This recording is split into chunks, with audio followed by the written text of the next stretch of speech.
Los seres humanos, por desgracia, somos una especie jerárquica. Igual que los grandes simios, nos establecemos con jerarquías. Al hablar de jerarquías me refiero a que tenemos líderes siempre que hay el concepto de estatus. Ya en los simios y en nosotros también está presente. Si existe ese estatus, existe la diferencia. Y si existe la diferencia, existe el conflicto.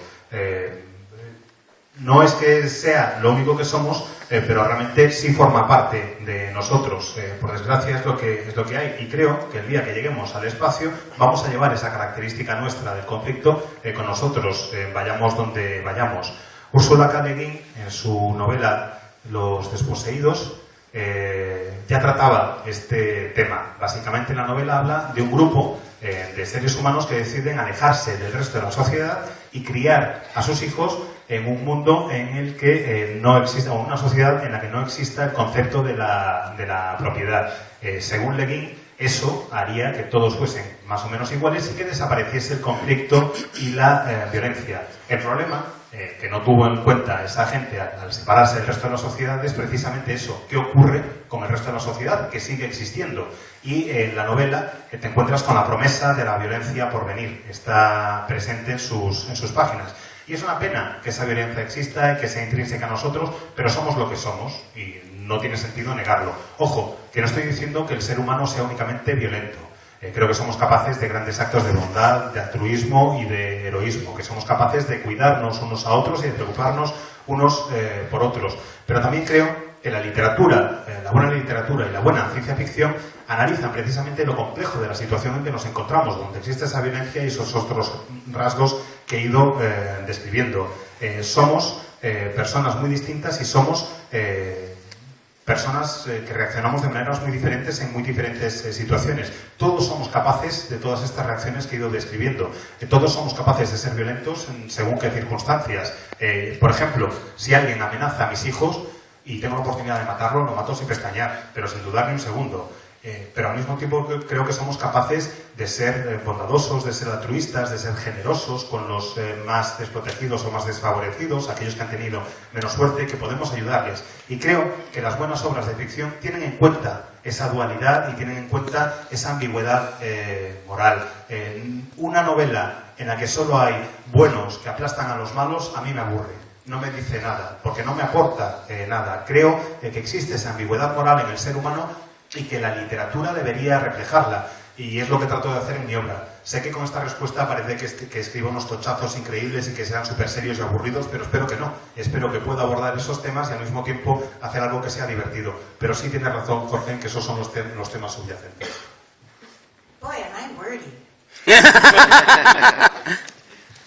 La verdad que, como la propia Nancy os decía y os comentaba yo al principio, ¿no? Todo esto, todas estas ideas, toda esta reflexión sobre distintos aspectos de la condición humana, subyacen detrás de unas novelas, en este caso como Una luz extraña, entretenidas, trepidantes de principio a fin, en este caso una novela de personajes, ya que la historia se cuenta a través del encuentro de una chica de cada una de las especies, que bien pues evidentemente una serie de aventuras y como os digo, los que seáis lectores como yo, de estos que decís, bueno, venga, un capítulo más, os van a pasar la noche y las horas diciendo varias veces solo un capítulo más, ¿no? Y aunque podríamos hablar mucho de Una luz extraña, el tiempo es el que es y vamos a pasar a hablar de un poco de Mendigos en España, que es una de sus obras de referencia, una de las obras de referencia de la ciencia ficción en general y que es la primera parte de una trilogía. Aquí en España hemos visto tanto Mendigos en España como Mendigos y opulentos como La cabalgata de los mendigos. Y la primera novela parte de una premisa bastante sencilla. En una sociedad inicialmente muy parecida a la nuestra, salvo por un par de detalles. Por un lado, los Estados Unidos han conseguido encontrar una energía que elimina el problema energético, es barata, es limpia, les hace tremendamente ricos en el proceso, como no, y han solucionado esa parte. Y por otro lado, la manipulación genética ha permitido a la gente que se lo puede pagar, también por supuesto, pues escoger algunas características y algunas habilidades para sus hijos. Entre estas habilidades, una de las cosas que viene es la no necesidad de dormir, es decir, lo que muchas veces muchos de nosotros hacemos por obligación, pues imaginaros poder hacer todo el tiempo que queráis, no mucho más tiempo para evolucionar, para usar vuestro tiempo para aprender, etcétera. Y aunque la novela parte, como ya decía, de una situación entretenida en la que una de estas niñas nace con una gemela, que sin embargo sí que necesita dormir, pero bueno, tiene esas mismas actitudes. En realidad, detrás de todo esto vuelven a estar algunos temas que ya vimos en Una luz extraña, ¿no? Por ejemplo, la lucha de clases y, por otro lado, cómo reacciona la gente hacia lo diferente. Y ya si lo diferente encima tiene pinta de poder ser superior, ya el recelo es máximo, ¿no? Y me gusta mucho cómo reflexiona en esa novela y en otras novelas sobre cómo el ser humano reacciona ante lo diferente. Me gustaría que nos hablara un poquito de este aspecto, ¿no? You only need 3 hours of sleep? Oh, yeah. Oh, God. I wrote Beggars in Spain partly out of jealousy. I need to sleep 8 hours a night. And I resent it. Because people like Jorge get more life than I do. They're awake more. They get more life. And I wrote it partly out of jealousy. But I also wanted to write about 2 things. And one was genetic engineering, because this is coming. This is really coming. We already engineer a lot of bacteria. We engineer crops. We engineer animals. We can engineer human beings. We know how to do it. It's illegal at this point. And we don't want to take the risk of the large numbers of failures that we have. But we know the basic. We do it in mice. And the genomes are not that different. We know how to do it. We don't do it because it's illegal. On the other hand, in the States, there are many parts of genetic engineering that are legal. If you want to buy a rabbit that glows in the dark, you can. They have spliced jellyfish genes into it, and you can order these from a firm in California. I don't know why you want a rabbit that would glow in the dark, but if you want one, you can have it. I wanted to write about genetic engineering in a way that did not create monsters. Usually when science fiction says, okay, we have clones, we have genetically engineered people, they turn out to be monsters of evil for some reason, which doesn't make any sense to me. I wanted to write about a genetic change with no negative side effects. These children are created so they don't ever have to sleep, and there are no negative side effects. The problem with that is then you don't have a story, because stories are about conflict. So in order to create the conflict to write the book, I needed to go to the society aspects of it. How would the sleepless be reacted to by people who have to sleep? Especially if the sleepless get other genetic benefits from this. They're healthier, they live longer. In my particular view, and this is invented, we actually have to sleep. More and more science is determining this, but this was a thought experiment. And I wanted to look at what happens when you have one superior group of people and one people who are not, and what kind of interactions and conflict do you get. So that's one reason I wrote it. The other reason I wrote it was the question, which had nagged me for many years. When you have a rich class of people, what do the people that have a lot owe the people that have very little, or nothing? What do the haves owe the have-not? Libertarian philosophy would say nothing. It's every man for himself. And extreme versions of socialism or communism would say everything should be shared. I wasn't happy with either of those answers. I was looking for something more in the middle. And that was the third reason why I wrote the book. It was jealousy, genetic engineering, and the economics of class warfare were the things I wanted to take on in that book. Again, they sound more serious than when I wrote it.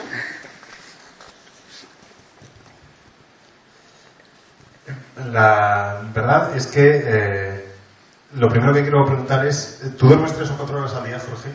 ¿De verdad con eso te llega? Pues ya estoy celosa. Pero si supiera que tengo 14 años... If you knew that I'm 14, if you knew that I'm actually 14...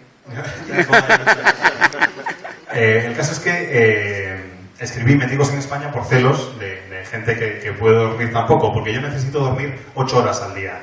Gente como Jorge, en mi opinión, vive más, porque necesitan dormir menos tiempo, pueden estar más horas despiertos y tienen más horas de vida por delante. Y por puros celos decidí escribir la novela hablando de gente que es insomne y que no necesita dormir en absoluto. En segundo lugar, quería hablar de la ingeniería genética, porque es algo que me llamaba la atención ya entonces y que hoy en día es ya una auténtica realidad. Podemos modificar genéticamente las plantas y los cultivos, modificamos genéticamente, de hecho, los animales, y podríamos modificar genéticamente a los seres humanos. No lo hacemos porque es ilegal, pero los conocimientos los tenemos, porque si somos capaces de modificar genéticamente, y se hace a ratas y ratones, el genoma no es tan distinto del nuestro, así que se podría hacer. De hecho, hay partes de Estados Unidos en los que es legal encargar a un laboratorio que te haga un conejo que brille en la oscuridad. Han conseguido descifrar el genoma de unas medusas iridiscentes y pueden intercalar esos genes con los de los conejos y hacer que brillen en la oscuridad. ¿Para qué narices quiere alguien un conejo que brille en la oscuridad? Ni idea. Pero si lo quieres y tienes el dinero, se lo puedes encargar a un laboratorio de California que te lo hacen sin ningún problema. Básicamente, la ingeniería genética es una realidad que ya está aquí. Y lo que yo quería era escribir una historia acerca de ingeniería genética en la que los personajes modificados genéticamente no fueran monstruos. En ciencia ficción hay una tendencia, cuando se habla de ingeniería genética, a hablar de clones, a hablar de monstruos, básicamente. Todos acaban siendo malos. Y no entiendo muy bien por qué. Lo que yo quería era presentar en mi novela un cambio genético en el que no hubiera ningún tipo de efecto secundario negativo. Y en este caso se me ocurrió que estaría bien crear una variante de la raza humana que no necesitase dormir. El problema es que ahí había una dificultad para contar una historia, porque la historia se basa en los conflictos. Para poder contar una historia necesitas un conflicto de base, y que haya alguien que no duerme, pues ya me diréis qué conflicto va a suponer. Así que decidí enfocarlo desde el punto de vista social. ¿Qué ocurriría? ¿Cuál sería la reacción de los que duermen ante los insomnes? ¿Cómo reaccionaría la población humana general al encontrarse con que de repente hay gente que no solo no necesita dormir, sino que además la manipulación genética a la que les han sometido les aporta otra serie de beneficios, como por ejemplo que tienen mayor resistencia a las enfermedades y gozan de mejor salud, que viven más tiempo? Y quería ver, pues cómo podía ser la reacción. La ciencia, los avances científicos desde que escribí la novela han demostrado que necesitamos dormir, pase lo que pase, que lo que yo contaba pues no era posible. Pero a mí me gustaba la novela de Mendigos en España desde el punto de vista de un experimento mental. ¿Qué es lo que ocurriría con un grupo que ejercía superioridad sobre otro? ¿Dónde surgía el conflicto? Y además ese conflicto lo abordé desde otra vertiente más que me interesaba mucho, y es que ¿qué ocurre con aquellos que tienen mucho dinero? ¿Cómo reaccionan los poderosos, los millonarios, los ricos ante aquellos que tienen poco o que no tienen nada? Quería abordar en la novela respuestas a esos interrogantes porque me interesan muchísimo. Si lo analizamos desde el punto de vista político y económico hoy en día, el liberalismo dice que aquí de ayudar al otro nada, que si tienes pasta, perfecto, y que esto es un sálvese quien pueda. Si tú tienes dinero, muy bien, si alguien no lo tiene, mala suerte. El comunismo decía lo contrario, que es todo es de todos. Y a mí lo que me interesaba era precisamente una solución intermedia, reflexionar sobre una posible solución intermedia. Así que ahí tenéis los tres motivos por los que escribí Mendigos en España. Por un lado, por celos; por otro, por interés por la ingeniería genética; y en tercer lugar, por conocer un poco los intríngulis y los entresijos de la lucha de clases, los entresijos desde el punto de vista socioeconómico en la lucha de clases. Y me doy cuenta con esta respuesta de que suena como muy aburrido y muy serio, pero os aseguro que no era mi intención. Una pregunta un poco más tonta si queréis, pero que estamos en el lugar donde hay que hacerla, que es España. En aquella época llegabas y dices, mendigos en España, y no veces, coño, ni sale España ni hay mendigos. Es un poco raro, ¿no? Entonces, bueno, evidentemente tiene que ver con una frase que explica, que se dice dentro, y que mendigos es como llaman los insomnes a los durmientes, pero me gustaría que nos contara un poco ya la génesis del título. I got in trouble for that. One of my characters is arguing with another one. And the one, he's saying, Tony Indovino is arguing with Lisha, and Tony says, what do you think the haves owe the have-nots? If you walk down the street in a country like Spain, and I just picked out of the hat, it didn't mean anything, and you see a beggar, do you give him $1? And Lisha says, yes. If you see 100 beggars, do you give them $1? And she says, probably. She has a lot of money. And Tony says, okay, you would. What if there's 1 million beggars? And then, of course, you come up with a question that I really wanted to address, which is what does a person, the haves, owe the have-nots, and why? I just picked Spain. It could have been anything. It could have been Portugal. It could have been Argentina. It could have been Florida. It could have been New York. I just picked it out. But when the book was published, I got a very angry email from somebody in Spain saying, this is not a poor country and we have no beggars. I said, none? And he said, no, and you shouldn't have put that in there. So I tried to explain that I just picked the name out. It just sounded good. It didn't necessarily mean anything particular about Spain. But I got in trouble for it anyway. Is that trying to be a silly question? Why don't you ask me what I like for breakfast? Something really silly. Bueno, pues la verdad, tengo que reconocer que el título de Mendigos en España me acarreó algún que otro problema. El caso es que el título surge efectivamente de un pasaje de la novela. Hay un momento en el que dos personajes están discutiendo, están debatiendo y uno está hablando con otra. Tony, indivino, discute con Leisha y están discutiendo acerca de cuál es la responsabilidad de aquellos que tienen dinero frente a aquellos que no lo tienen. Y entonces Tony le dice a Leisha, supongamos que estás en un país, y el primero que se me ocurrió por la cabeza, que se me pasó por la cabeza cuando estaba escribiendo fue España. Dije, supongamos que estás en España y te encuentras con un mendigo que te pide $1. ¿Se lo darías? Y Leisha le responde, sí.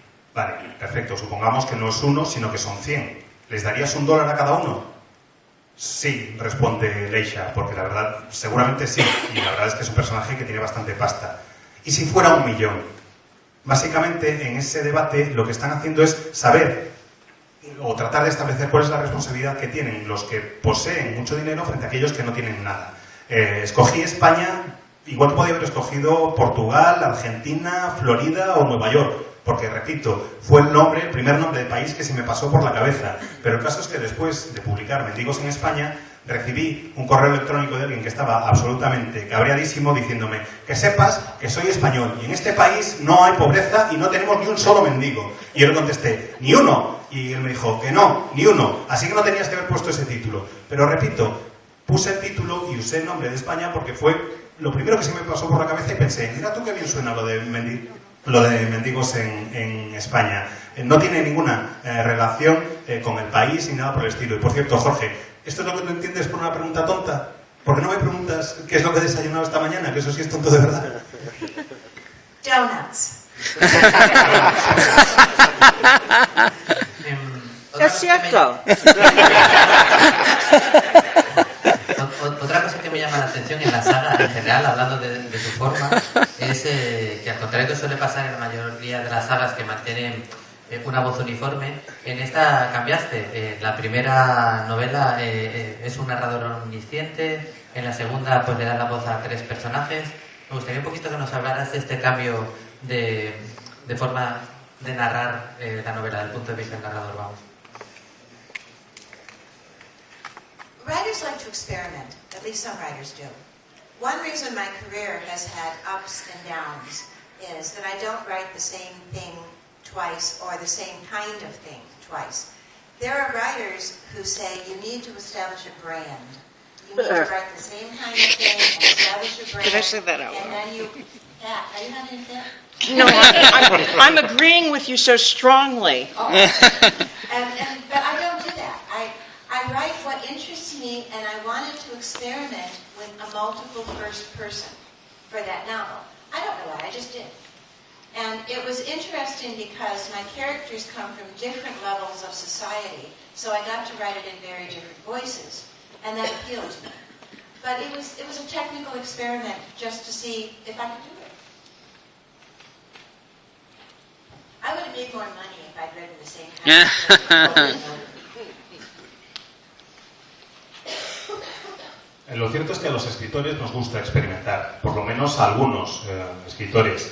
Y yo quería experimentar y no repetirme a mí misma. No quería estar escribiendo 2 veces lo mismo. Hay escritores que dicen que no, que lo que tienes que hacer es crear una marca, repetir lo que ha funcionado una y otra vez hasta que te conozcan.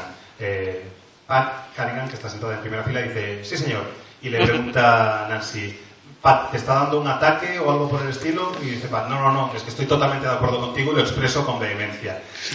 Volviendo a Nancy, retoma la respuesta diciendo, a mí lo que me gusta es experimentar. Y como me gusta experimentar, decidí que en lugar de utilizar el narrador omnisciente, como había hecho en la primera novela, iba a utilizar múltiples puntos de vista con narradores en primera persona. Además, en las siguientes novelas de la saga hay personajes que vienen de clases sociales muy distintas y eso me permitía jugar con la forma en que se expresaban y darles voces muy diferentes, y eso me resultaba muy atractivo. Así que básicamente se trataba de un experimento técnico porque quería ver si era capaz de hacerlo y de ir cambiando mi estilo. También te puedo decir que si hubiera repetido la misma historia una y otra vez, hubiera hecho mucha más pasta de la que he hecho.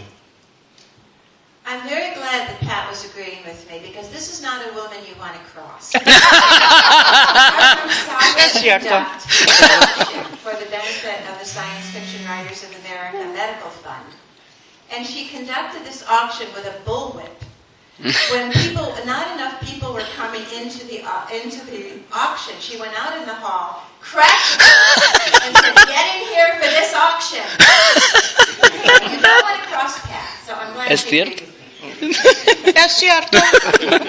Por cierto, que estoy encantada de que Pat esté de acuerdo conmigo, porque os aseguro que es una tía a la que no queréis cabrear, pero vamos, de ninguna de las maneras. Yo me acuerdo de una subasta que se hizo hace unos años en beneficio del Fondo Médico de la SFWA, que es la Asociación de Escritores de Ciencia Ficción de Estados Unidos. Y ella, que era la encargada de llevar la subasta, la llevaba no como un mazo, como se hace normalmente, sino como un látigo. Y realmente tenía un látigo. Y hubo un momento en el que no había suficiente gente pujando en la sala, así que ella salió al pasillo del lugar donde se celebraba la subasta, con el látigo en la mano, y empezó a hacerlo chasquear, así, hasta que consiguió atraer a gente para que se metieran. Y trajo a un montón de gente a la sala que se pusieron a pujar. Así que de verdad es un alivio para mí que esté de acuerdo, y os doy un pequeño consejo, no es una mujer a la que queráis cabrear. Y la siguiente novela que yo tuve la ocasión de leer, tuya en España, que venía en un programa doble, tantas novelas pequeñas recopiladas en un libro, concretamente me refiero a Danzando en el aire, que también me va a servir para hablar de un tema que está presente también en la saga de Mendigos en España, ¿no? En esta novela corta, mediante modificación genética y mediante nanotecnología se ha conseguido modificar a los bailarines para que alcancen una serie de habilidades, tengan mucha más resistencia, puedan hacer piruetas que habitualmente no podrían hacer, y esto, entre otras problemáticas, les lleva a que algunos de los maestros más puristas y de los directores de bailarines más puristas no los quieran, porque consideran que ya con esas manipulaciones no es verdaderamente arte lo que están haciendo, ¿no? Que ya me parece un concepto a explorar bastante interesante. Lejos de lo que pueda parecer, que evidentemente sé que no lo parece, las novelas de Nancy Kress, aunque encierran todas estas ideas, no son aburridas ni mucho menos, son trepidantes y siempre incluyen algún tipo de elemento en la trama que te hace estar atrapado. En este caso, al mismo tiempo, es un asesino que precisamente mata bailarinas modificadas genéticamente. Para eso, la primera bailarina de ese mundo pues le pone como guardaespaldas a una Doberman, creo que era, modificado genéticamente y, entre otras cosas, dotado con la inteligencia de un niño de 5 años, lo cual genera uno de los personajes para mí más inolvidables de la ciencia ficción reciente y que da algunos momentos verdaderamente maravillosos, ¿no? Pero detrás de todo esto subyace una idea muy interesante que también había, como digo, Mendigos en España, que era que en esta continua búsqueda por la excelencia que tiene el ser humano, y esta continua búsqueda, o por lo menos idea de búsqueda de la igualdad que presume tener el ser humano, es totalmente incompatible.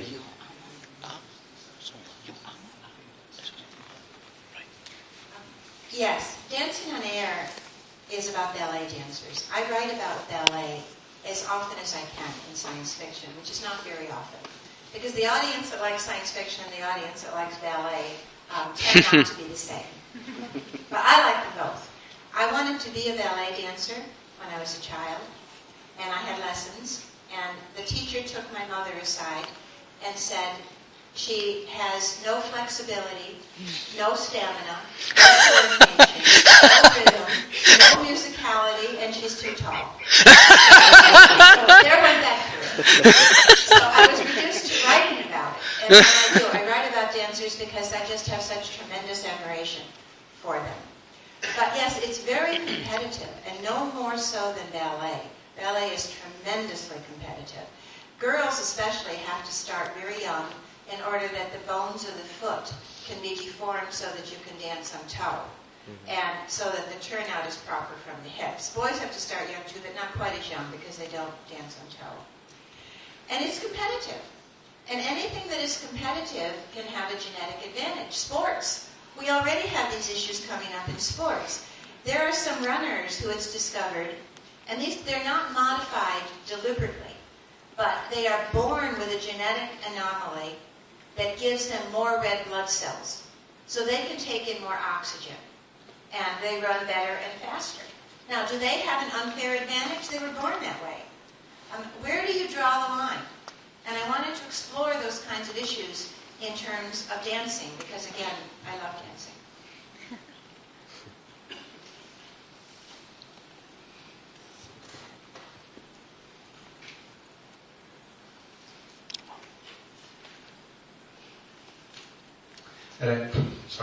Efectivamente,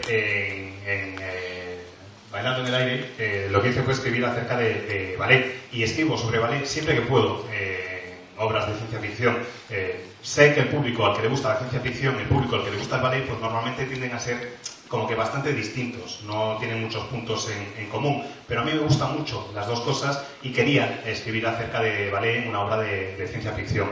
Cuando era niña me apuntó mi madre a clase de ballet, y después de ir a un par de clases la profesora dijo: mire señora, por favor, venga aquí, verá usted, su hija no tiene coordinación, no tiene flexibilidad, no tiene resistencia y no tiene sentido del ritmo, y además es demasiado alta, así que déjelo. Allá se fueron al traste mis aspiraciones de convertirme en bailarina profesional, pero lo que no ha desaparecido nunca es mi admiración por el mundo del baile. Y el mundo del baile os aseguro que es un mundo muy competitivo, especialmente en el caso del ballet. Las niñas que van a ser bailarinas de ballet tienen que empezar de muy pequeñas, porque los huesos de los dedos de los pies tienen que deformarse. Tienen que deformarse para que puedan ponerse realmente de puntillas y poder hacer el giro mientras están bailando a partir de la cadera. Y para eso necesitas que se retuerzan los dedos hasta cierto punto. Los niños también tienen que empezar desde los varones, tienen que empezar desde muy jóvenes también, pero no tanto, porque no tienen que hacer el mismo tipo de giros. Y el caso es que se trata de un mundo muy competitivo. Y, claro, al ser un mundo tan competitivo, si resulta que alguien tiene modificaciones genéticas que hacen que le resulte más fácil, eso va a generar bastante rencor y tensión. Pero es que esas modificaciones genéticas existen hoy en día. No digo que las haya hecho artificialmente el hombre, pero ocurren en algunos deportes. Hay debates con respecto a algunos corredores, porque se ha demostrado que tienen anomalías genéticas que les permiten que los glóbulos rojos de la sangre transporten más oxígeno que los del resto del mundo, y eso les permite correr más rápido y durante más tiempo. Ellos no tienen la culpa, han nacido así, pero hay un debate acerca de si es justo que compitan con el resto de corredores o no. Bueno, pues en el caso del baile ocurre lo mismo, y escribí esta obra básicamente porque me encanta el mundo del ballet. Vale, vamos a cerrar con una última pregunta. Como se suele decir, llegar es difícil, pero mantenerse es dificilísimo. Y el hecho y la prueba más clara de que Nancy, que ya tiene una cantidad de premios en los que no hemos hablado, porque las obras serían igualmente estupendas aunque no lo estuvieran, acaba de ganar recientemente el Nebula con una novela que no hemos tenido ocasión de leer todavía publicada en España. Así que me gustaría que nos contara un poquito algo sobre esta novela. Novela corta. Es novela corta. Okay, I'll be brief. Yesterday's Kin is about aliens land, and they contact us, and they say they have a problem they want us to help them with. But they are not alien, they're human. And it turns out that they were taken from planet Earth 140,000 years ago, and by some other race that was performing some sort of experiment and put on an Earth-like planet. We share the same genetics they do. But they have gone in a different way. Their society has developed in a different way. Their planet is much more hospitable than Earth, and they were a smaller group, and they were more genetically similar when they were taken. So they don't have quite the same problems we do, but they don't have the same innovation either. And They want our cooperation, and that's where the novel starts, and it goes on from there. If you want to find out if we give our cooperation, you'll have to read it.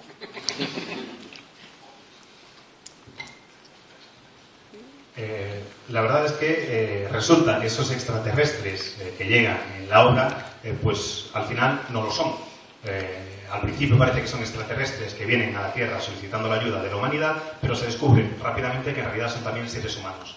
Son seres humanos que fueron abducidos por una raza de extraterrestres hace 140.000 años y una vez los abdujeron, se los llevaron a un planeta muy semejante a la Tierra, pero más favorable a la vida de los seres humanos, y allí la evolución social y económica fue muy distinta a la que hemos vivido en nuestro planeta. Y vienen a pedirnos ayuda porque saben o creen que se la podemos proporcionar. Además, hay una peculiaridad en esta supuesta raza de extraterrestres, en estos humanos abducidos, y es que la variedad genética del grupo de humanos abducidos era mucho menor de la que hay en la Tierra, así que su evolución también ha sido distinta a la nuestra.